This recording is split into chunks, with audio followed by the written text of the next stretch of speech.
The information found in this podcast is not a substitute for help from a licensed mental health professional.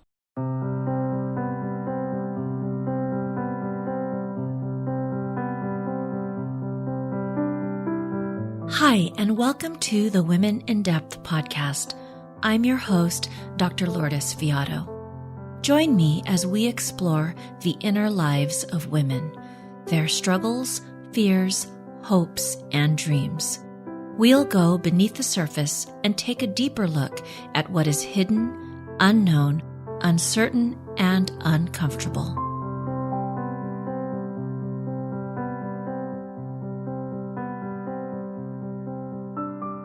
Hi, and welcome back to the podcast. I am very excited to welcome back a dear friend and colleague, Dr. Jared DeFife, as we begin our fall season of Women in Depth. And so it feels really good to start off with a conversation with Jared. And he was on the podcast before talking to us about rejection sensitivity. And in the process of this conversation, Jared and I began talking about his work with and his interest in supporting men who are also dealing with rejection sensitivity, depression. And from there, Jared has been really busy taking some of the ideas that we have talked about and putting them out into the world. Jared DeFife is a clinical psychologist in private practice in Atlanta, Georgia, and an adjunct assistant professor in the Department of Psychiatry and Behavioral Sciences at the Emory University School of Medicine. Dr. DeFife specializes in helping men with depression who identify as intense, self-critical, emotionally unavailable, and interpersonally sensitive to criticism or rejection.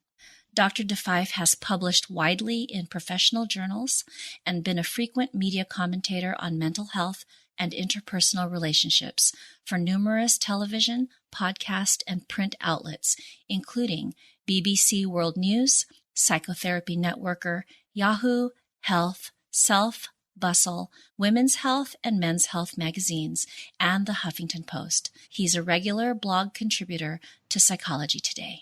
Hi, Jared, and welcome. Hi, Lourdes. Thank you so much for having me. I'm so glad to be back. Thank you for being here, and I am excited to talk about where you are with all of the things that we talked about the last time we were on the podcast together. Yeah, me too. Thank you so much. I would just like to jump right in. And if you could share what you have been up to in the realm of working with men in your work as a therapist and bring us up to speed. I would be happy to. When we spoke last time, it was a few months ago, when we recorded the first episode, and I told you a little bit afterwards that I was trying out some, which I really appreciate you sort of allowing me to experiment. And I don't know if you signed up for that, but thank you for that help. About sort of trying out some of these topics and sort of areas about ways that I could reach out and talk to folks about some of the things that are showing up in my clinical practice and some of the things that I'm working with people with. And after we recorded the conversation, I said to you something like, look, I've been looking at the numbers in my practice and I have this disproportionate amount of men in my private practice, men who would be identified as struggling with depression, kind of hypercritical, self-critical type stuff, dealing with some of that rejection sensitive stuff that we were talking about, and men who from other people might be identified as kind of emotionally unavailable. And I just remember you perked up at that point. You were like, whoa, we got to talk about that. And I was like, that's a great reaction. I'll take that kind of spark of interest. And so I started doing that. I started kind of speaking to that more directly. I would say, and we can talk about the journey to this because this has been in there kind of a long time, but really speaking to this has been really kind of eye-opening for me in terms of that kind of interest and reaction that folks get, because there aren't a lot of us therapists out there. There's some notable exceptions, but there aren't a lot of us therapists and mental health providers out there that I think are speaking directly to men's mental health issues. Yeah, I agree. I mean, there's more now than there ever has been, but I still think we need so much more. And the reason I perked up, Jared, when you mentioned emotionally unavailable men, is that's a phrase I hear from my clients, from the women that I work with. I hear it from, friends and relatives. And so I knew that this was something that for a lot of the women, at least that I've been in contact with, that this is something that they've kind of been frustrated with, confused by, really wanting to understand, like, what's going on? Why do I keep attracting this, or what's happening? And so I knew that this would be something that Women in Depth's audience would really be appreciative of. So thank you for being here. And of course, yes, share the journey. Yeah, I will raise my hand that I was one of those people going like, this is a frustrating thing. This is a confusing sort of thing when I get guys showing up in my practice who are struggling to communicate their emotions, struggling to relate and connect. And I was that frustrated and confused person too. There's so many places to kind of go with this, but I think one thing to highlight is, I went back and I listened to some of your interviews along this topic because you've had other folks kind of talking about this topic before. You've had Dr. James Hollis on, Sean Fitzpatrick, if I'm remembering his name correctly. Yes, Sean Fitzpatrick. And, when I listened to the interviews with them, and when I've listened to other interviews and material on this topic, there's this theme that comes up that's really kind of weird. They talk about this reluctance. Yeah. When you ask them about, how did you start getting into this kind of work? They talked about, well, I was a reluctant comer to this party. This was not expected to be. And I was like that too, right? Mm-hmm. I struggled, I think, to find my kind of identity as a practitioner. Since leaving academia, who do I really speak to? Who are the clients that I work with? And I sort of wrestled with that. There's that old joke about a guy who's caught in a hurricane and he's not evacuating. The floodwaters are rising up and the townspeople come and tell him to leave and evacuate, but he doesn't. Then people come on a canoe as he's filling up and he says, I'm not going to evacuate. God is going to save me. And then a helicopter comes by and says, God will save me. And then as he's drowning, he eventually says, God, where's God? Where I was telling you, I sent the townspeople, I sent a canoe, I sent a helicopter, and you weren't listening. I sort of feel like that. I feel like, the threads have been there and it's kind of like, well, Jared, you weren't really listening. Yeah. But, my ears are more open now. One place that sort of sticks out for me in this process was when I was clinical faculty member at Emory, I worked in the women's mental health program, providing psychotherapy to women with perinatal mood and anxiety concerns. So who are coming in during their pregnancy, after the pregnancy with postpartum depression and anxiety type things. And there was this, for some of the folks coming into the practice, there was this kind of odd sort of fit of having a male provider in the program. There were ways in which the intake clinicians had to almost sell me on like, he's really okay. He's a good dude. It'll be okay. Almost like you had to sort of sell that. And for me, it never felt like an odd fit because I always felt more comfortable around women and female friends. This goes back to my childhood and my mother being a very social person and sort of feeling more connected in that kind of social orbit and belonging. I was not the guy who felt like he fit in with the guys. I was not on the football team. I was not on anything with a ball team. I was the theater nerd. I just always, most of my life, felt more comfortable around females and personally and socially like that. So it didn't feel like an odd fit to me. But the women who would come in the program, I jokingly ended up sort of referring to it a little bit as the My Husband Sucks program.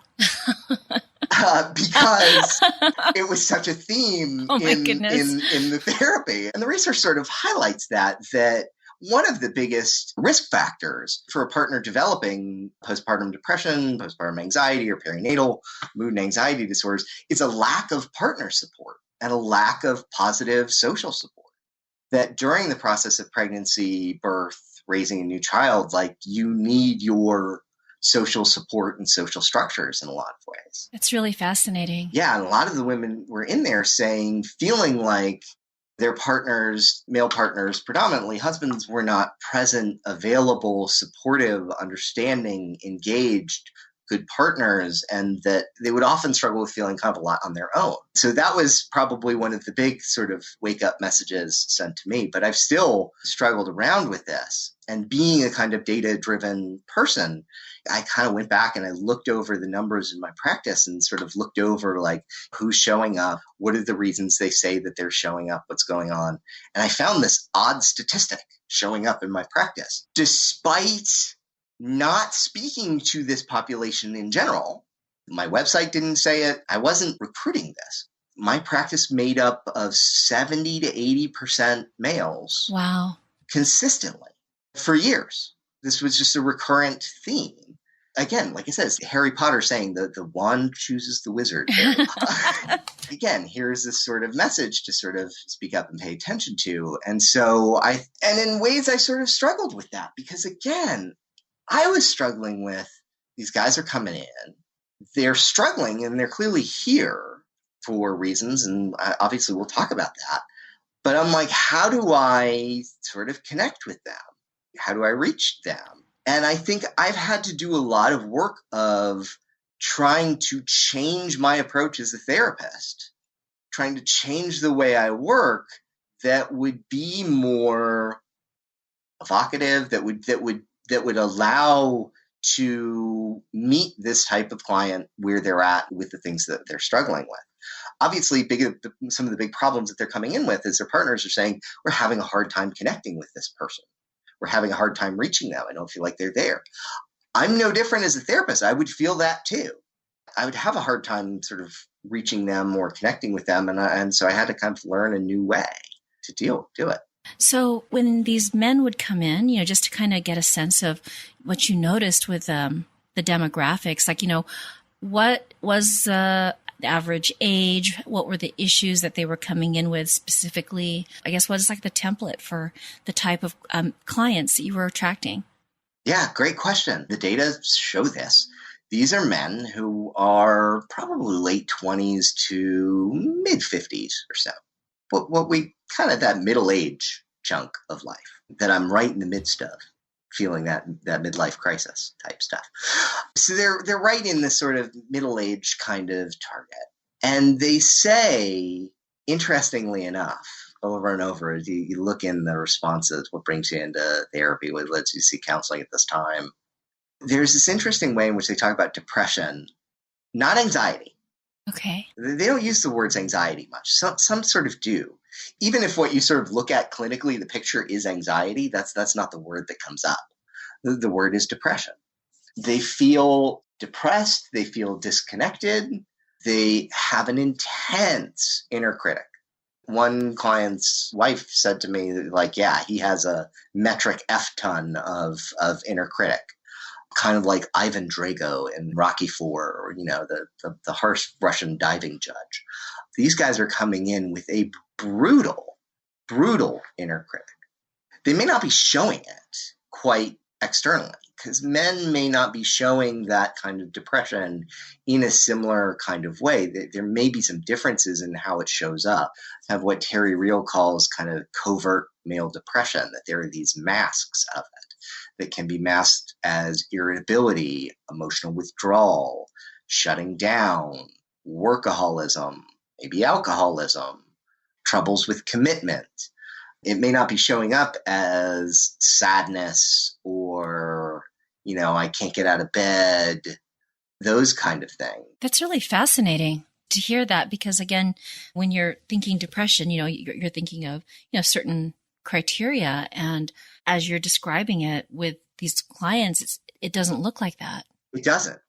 It sounds like it could even pass for functioning well. Yeah, I mean, it could. It's functioning well in certain domains. Right, in certain functioning domains. well in the world of work. In the world of work, yeah. But sometimes even that is kind of shut down. Yeah. Even that they feel highly disconnected from. Like there's a lot of ways you wouldn't necessarily. Yeah, they're functional. They're producing in the world, but their relationships can look like a wreck. Yeah. And they can often sort of feel like a wreck, although they're not too evocative in how they describe that. But you're right. And another thing is I include in my intake paperwork measures of classic measure of depression. These guys are coming in saying, I feel depressed. I've had chronic depression, pervasive dysphoria. And interestingly enough, the depression screeners don't ping. Wow. Which is nuts, right? Yes, it is. That's interesting. Because that's what they're designed to do. Though if you look at some of the research, they may not be doing that job as effectively as we would hope with men. In that men may be showing this kind of stress and depression in different ways than we traditionally think of in the mental health world. Do you think also for men, it's hard to really maybe respond to this depression screeners because of maybe the disconnection from themselves, and then also that reluctance, the difficulty in acknowledging some of the questions that show up on these screeners about sadness and loss of interest in things that brought them pleasure? That's a really interesting take on it, right? And that's certainly possible. The idea that men may not be comfortable in these kind of mental health terms, they may not be as prone to report this stuff because of the traditional, the man box type stuff about being stoical, about being powerful, about not being vulnerable. I think that's one way to look at it. And while that's certainly possible, these guys are struggling. Yeah. They'll admit they're struggling. But I do kind of find that maybe some of the language and how we've hit them doesn't quite hit what their struggles are. I'll give a great example of this, I think, right? Which will get into a big theme about what I think some of the challenges are for a lot of men when they come in. A lot has been written about the idea that men may not have quite the words for emotions, or some people may even think they might not have the same kind of emotionality as women, or that, a lot of us, I think the common stereotypical notion is that men aren't in touch with their feelings and they don't talk about their feelings. And I think, or they don't have, they just don't have that kind of emotional intelligence in the same way. I think a lot of that can be true. The research is sort of mixed on that point, depending on whose perspective that you take, that men may or may not have that kind of emotional vocabulary or that they feel the emotions, but they don't have the sort of words for it. I got to tell you, in my experience, a lot of the men, I would not say that they're emotional. They're not Spock-like creatures. They're not like, some are. But that's not the sort of overwhelming. I have a lot of men who are highly sensitive, deeply emotional, feel things in a great way, have those feelings there, and are struggling with things like depression, anxiety, uncertainty, all that sort of stuff. There is a great emotional depth to them. But one thing I do find that they struggle with a great deal is narrative and story. Right. Tell me about a time from your childhood when you felt scared. Well, once upon a time, I remember, I was a kid and I was playing with my friends in the woods and I ran over a bee's nest and they chased me around. They were stuck to my legs and I was so scared and I was running home and I remember them trying to scrape them off my jeans, the dead bees. And, I could tell you this very evocative and engaging emotional story about that. A lot of times what I get is, I don't really remember my childhood. Or, I really don't have things like that. Or, you say, tell me about the important people in my life. Well, there's my wife and there's my kids. They don't give them names when they're telling you. And they're, I love my wife and I care about her, but I struggle with her at times. And then the story sort of stops. The narratives are very, very sparse. So they're not able to really tell you a story of their lives or how they came to be here, or not even their lives, a moment in their life.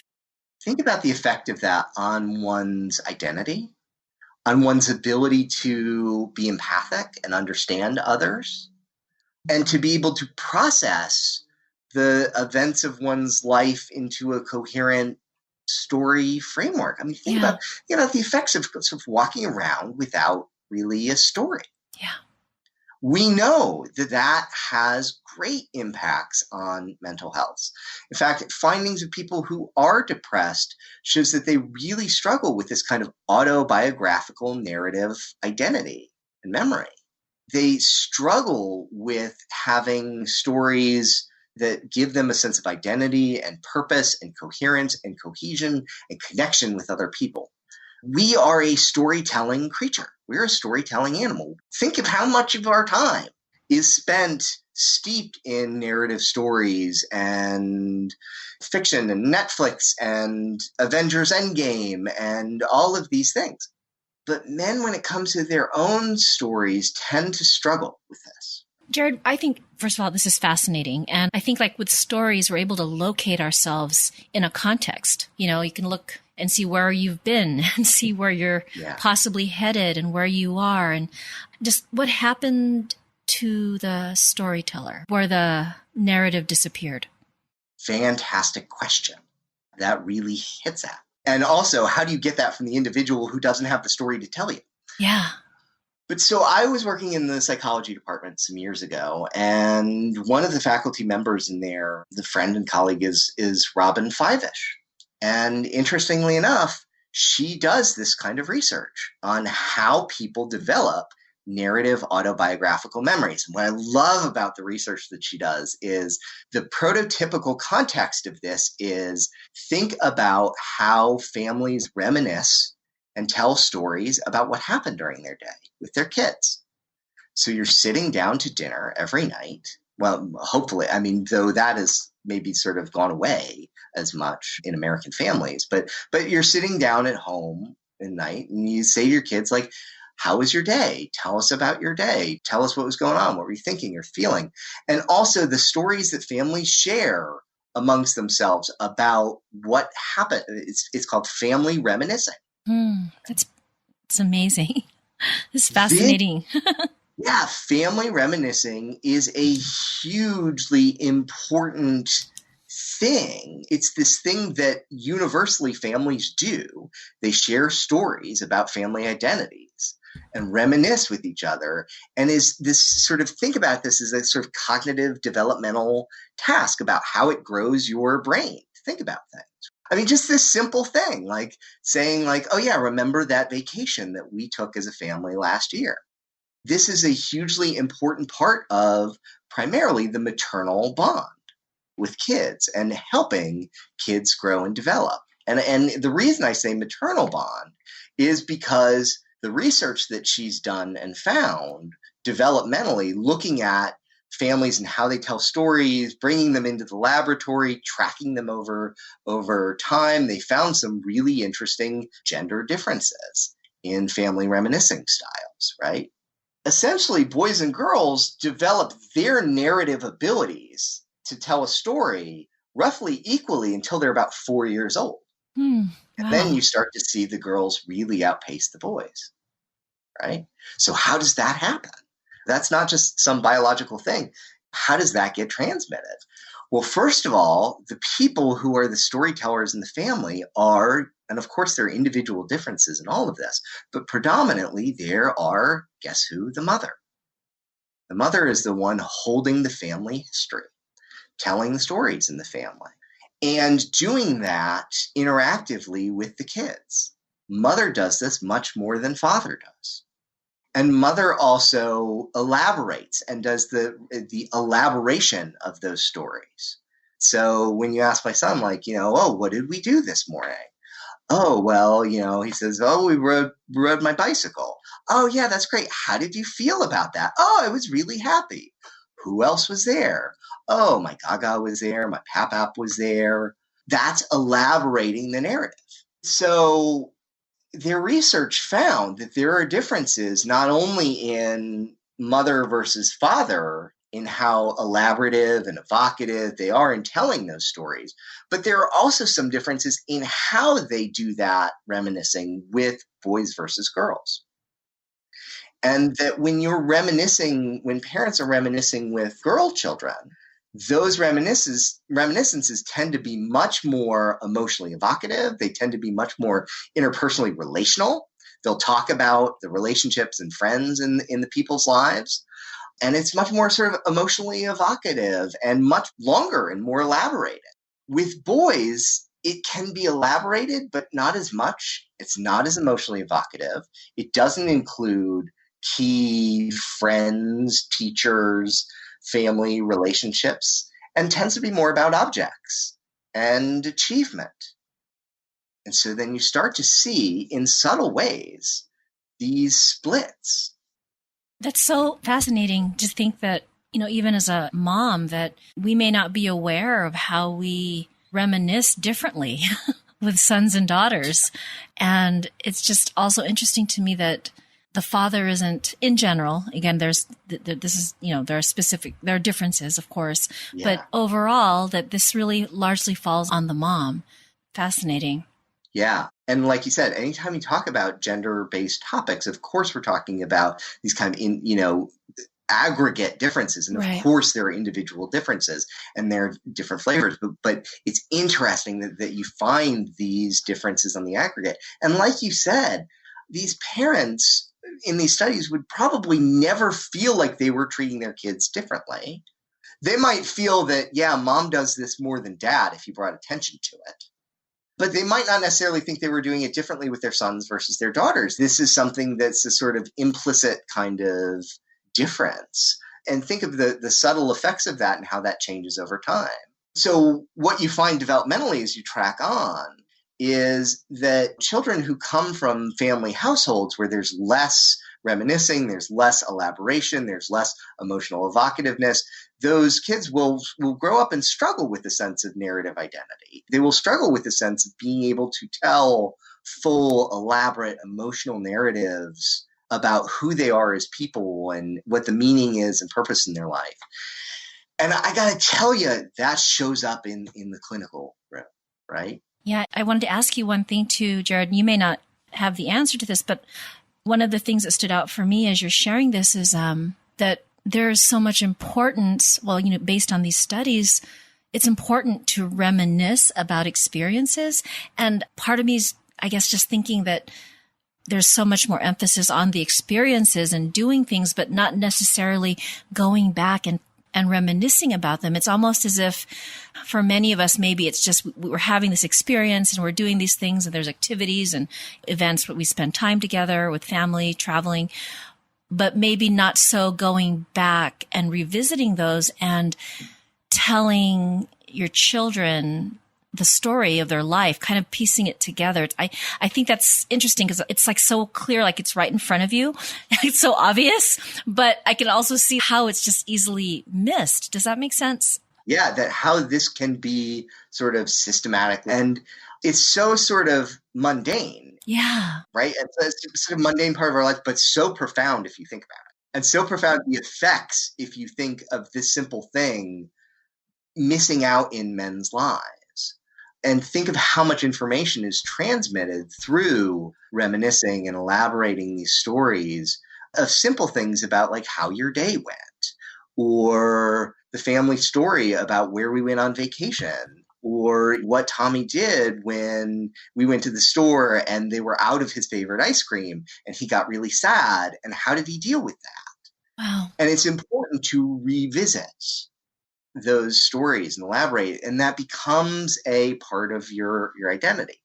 On the aggregate, this is true. Men do less of this reminiscing than women do. Fathers do this less than mothers do. Men talk less in these kind of elaborative narrative ways than women do on the whole, in aggregate. Some of the research shows that when men talk versus women talk, women do sort of often in their speech and language is more about relationships, more about emotions. Men are more about objects and sometimes accomplishments as well. But my wife joked once with me about this once saying like, everybody says that men don't talk about stuff, but you guys talk about stuff all the time. It's just what you talk about is different. I turn on SportsCenter and they're talking for 24 hours a day right. about, this basketball game that happened last night, right? I mean, I'll wake up to the Golf Channel and I certainly more than happy to reminisce about, what Rory McIlroy did at the British Open yesterday. And you see that story play out over and over and over again. There are some pockets where it's sort of socially acceptable to do that. So clearly there's a need to do that. I think depending on the guy, it could be in any different way. It could be about sports. It could be about, there are these pockets of guys who do these game nights, like board game nights. Yeah. And certainly can go on for hours. My brother can reminisce about his poker games ad nauseum. it can be hard to connect because there's not a lot of like emotional valence to it or interpersonal valence. He'll talk about the objects of the cards. And the funny thing is, my wife and I are kind of gender reversed in this way. I'll come home and I'm like the golden retriever when we come home, like, oh, I'm so happy to see you. Let's talk about your day, or let's talk about my day, or all of these things happened and this went on and this went on. And then I'll ask her, like, okay, hon, how was your day? And she just sort of sighs and goes, it's not worth talking about. So we can be some of that individual difference ourselves, in some of that gender role reverse. But on the aggregate, this is sort of true. And I find this with the guys coming into my practice, that they can really struggle to the basics of therapy are about, tell me what happened specifically. If you got in an argument with your wife last night and you're coming to help to improve the relationship, well, tell me as a therapist, what happened? Who said what? What were you thinking? What were you feeling? What happened next? I think a lot of guys struggle to be able to do that well. Yeah, it's like it's easier to talk about something that's distant, right? That's something that's really far away, like a football game. But to tell their own story, they don't know how to begin or where to even start. Yeah, you kind of get this blank look and they sort of blink their eyes and go, what do you mean you want to know more, right? I asked a guy once about, he had to put his beloved dog down. I think that's a terrible story. And what were you thinking and what were you feeling? And as you're holding your dog in your arms and they're putting him down, like, what was going through your mind? Just sort of blinked at me, looked at me. He's like, what do you mean? I was sad. Wow. How does one begin to reauthor their lives? What do you feel from the work that you've done is part of the process for this? Well, I guess one of them is to even know that there's a story to be told. You are the storyteller. I think one, you're absolutely right. I love that you said that, because I wouldn't have thought of that, but I love that you said that. Just appreciating that there is a story there to be told, I think is really huge and key. And for any woman or partner or anyone struggling with a man who may be sort of more emotionally distant, to be able to hold that there is a story there to be told and that's important, and that may just be harder for it to come out, or they may not be as skilled in getting it out, I think is really key and important in the work. I'm noticing a sort of thought come up about differentiating unavailable men and maybe taking a moment to do that. Yeah, let's do that. I want to differentiate between, and like really oversimplify here and say maybe there are two types of emotionally unavailable men. There's the emotionally, and this goes in the attachment sort of literature type stuff, right? It's difference between dismissive attachment and fearful avoidant attachment. The dismissive attachment is, I'm emotionally distant and maybe contemptuous and disconnected, and I don't care, and I don't want to be. I have no need for other people in my life. That's a different kind of thing. That's usually a different kind of thing that has a lot in common with like narcissism, grandiosity, and just really that kind of disconnect that says, I'm kind of above other people and I don't care. That's a different kind of thing and a different kind of topic, one that's very worthy in its own right. I think we throw around the narcissism thing a lot, but they're out there.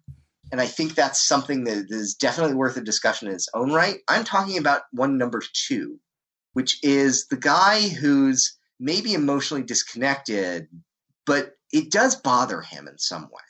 And it's a conflict inside. He wants to be connected. He wants to have the relationships, but finds himself pulling back or unable to do it, or is conflicted about it, right?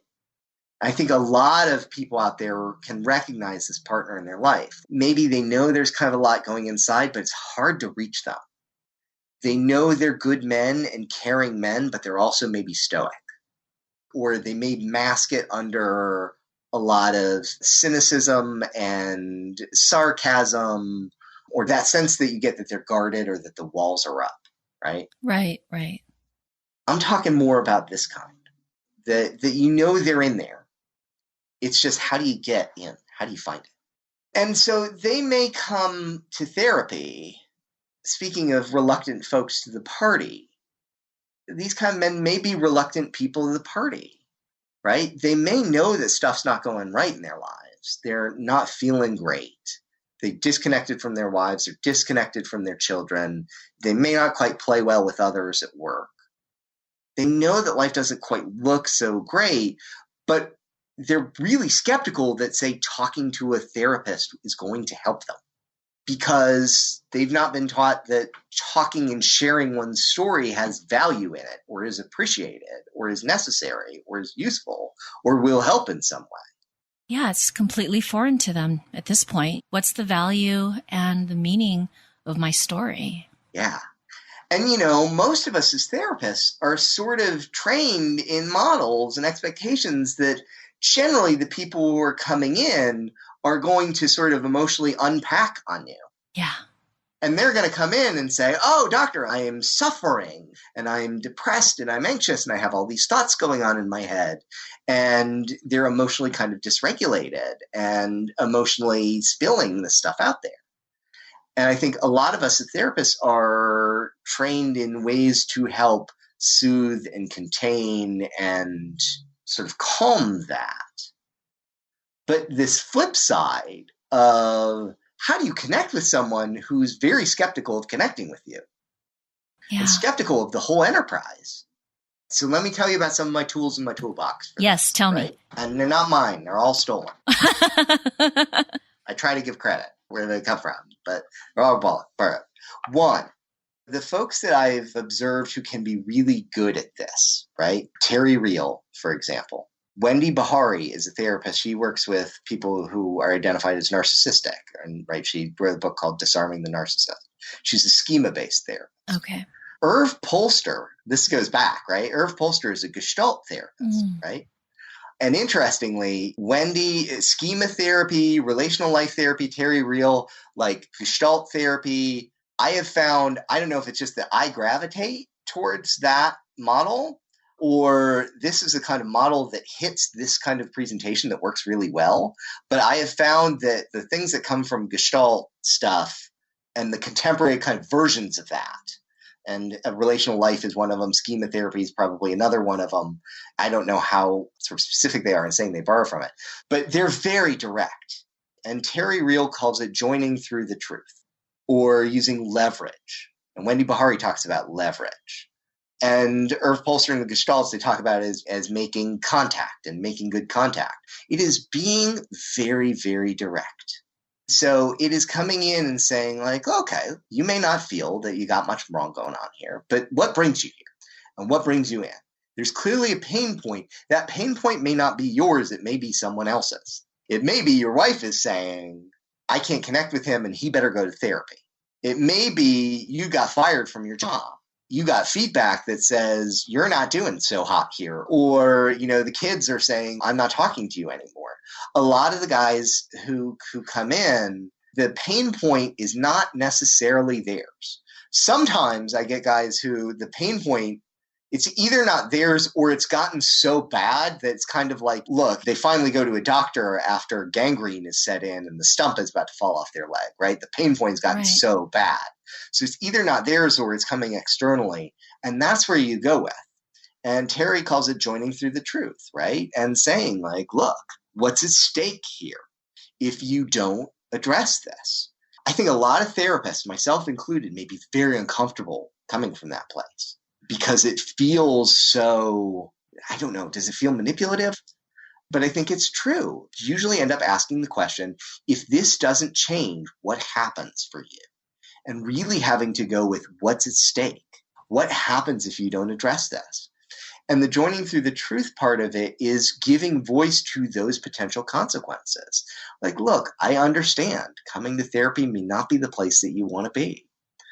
May not be the first place that you think of. Like, I don't want to go into the doctor. I don't want to go in and shell out $200 an hour to try and address this.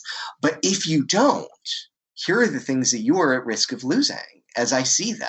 You're at risk of losing your marriage. You're at risk of potentially losing your job, and then you'd be having to look for another one and how difficult that process would be.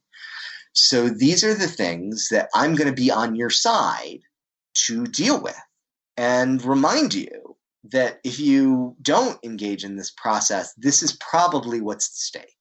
And so it's a lot of data gathering about what is at stake. And sometimes it's bringing in a partner and learning from them, like, what's going on. Yeah. And it seems like it's just, like you said, very direct and speaking.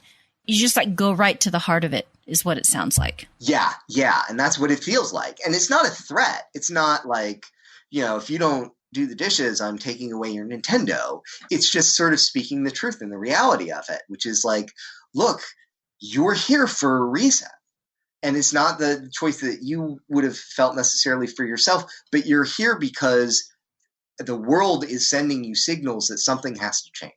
I think in a way, making contact, being very direct, it's really kind of like telling them their story in bullet points, and they can fill in the details, but you're telling them at this moment, this is your story. And yes. Right. And these are the ways the story can unfold. So do you want to get back into the writer's seat and start authoring this thing? Yes. Yes. And that would be bullet point number 2, get back in the writer's seat. The point number 2 in my box is we become story writers together. So the word that comes to me, and this comes from Irv Polster, I told you I borrowed all of this stuff. Fascination, curiosity and fascination are really important therapeutic tools for me.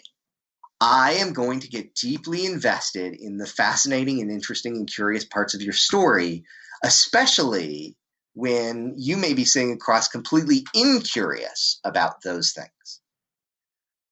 I am going to be your reader and say, okay, what happened next? Who said what? Wait, what was going on in this other person's mind? What was going on in your mind?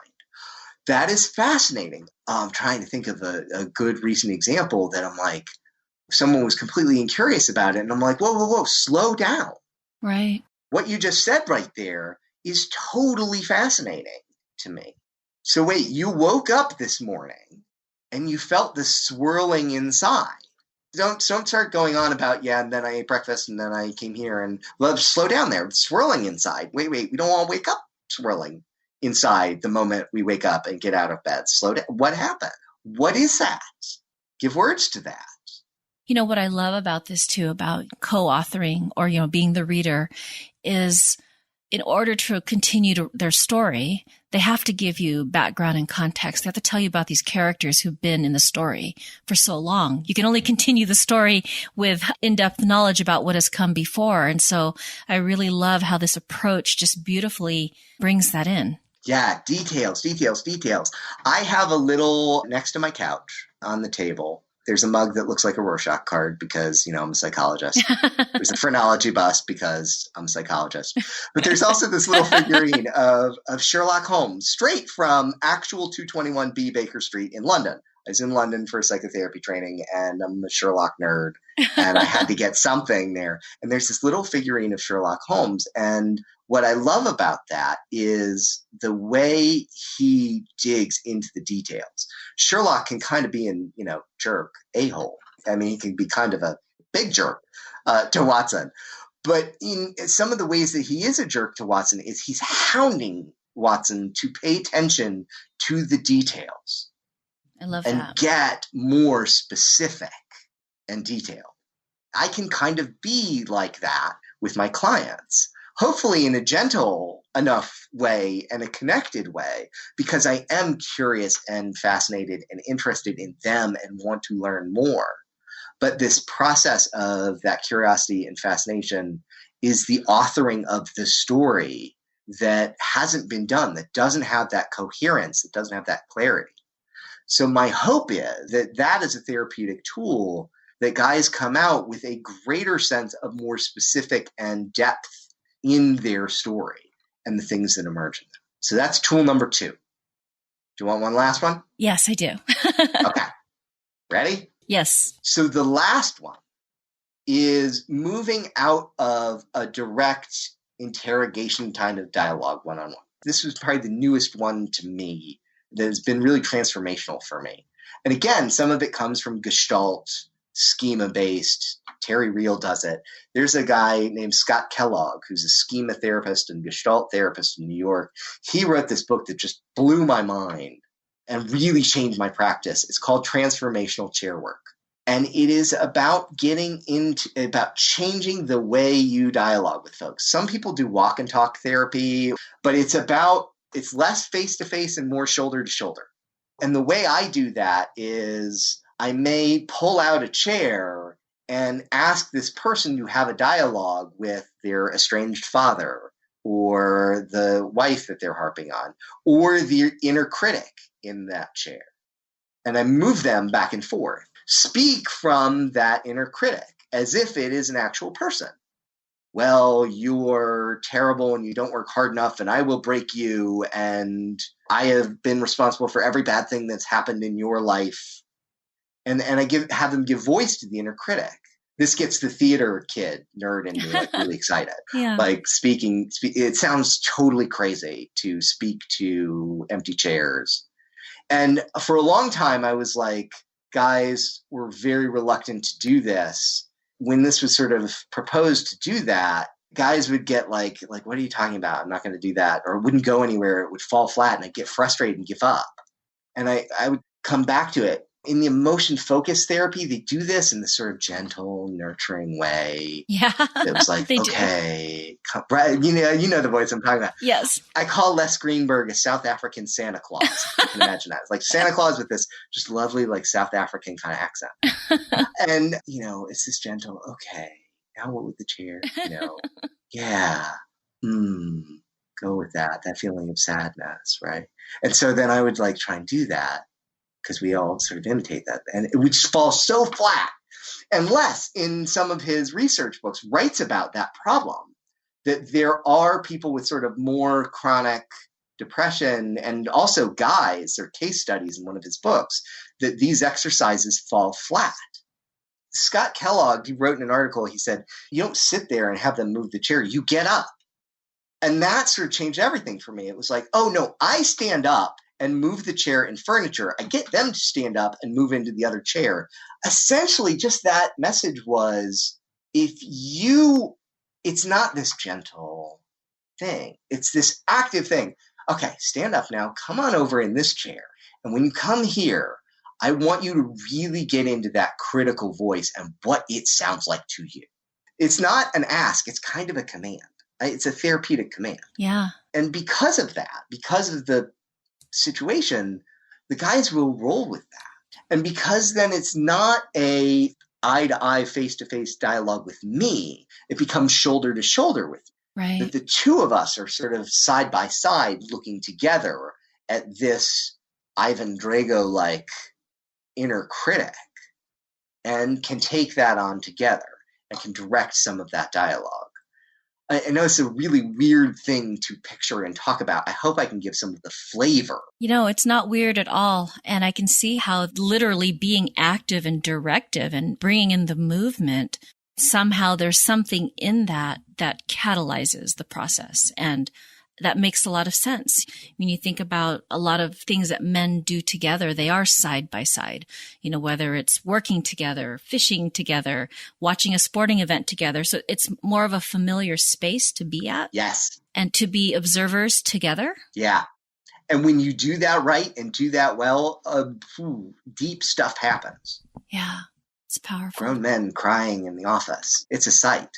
It's really powerful work. Yeah. I love too that you, how you brought in curiosity and fascination. And it's interesting because those are two of my favorite words too for this work, because I remember when I was reading up on internal family systems, I can't remember which of the foundational books, but they talked about the reason curiosity is so important is that you can't be disconnected when you're curious. If you're curious, you're connected to whatever it is that you're trying to find out more about. And so curiosity, just by nature, forces you to be connected to whatever it is you're being curious about. And I think that curiosity is something that is not scary to many clients. Let's find out more. What is this about? It's just a deep interest in questioning of something that's an event, an experience, a person in their life. And with that comes the fascination. And I think to have it validated that, wow, this is your story. This is so fascinating, compelling, interesting.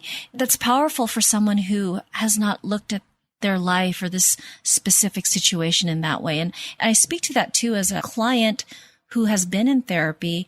It's always interesting when you're in therapy yourself as a therapist, but when, the therapist reflects back to you on an event, an experience, and says, I can't even imagine what that must have been like for you. It's an incredible experience. To have someone remind you, to show you, to tell you that, it brings you back to yourself. Yeah. And it goes back to tie this all in to what a powerful reparenting experience that is. Absolutely.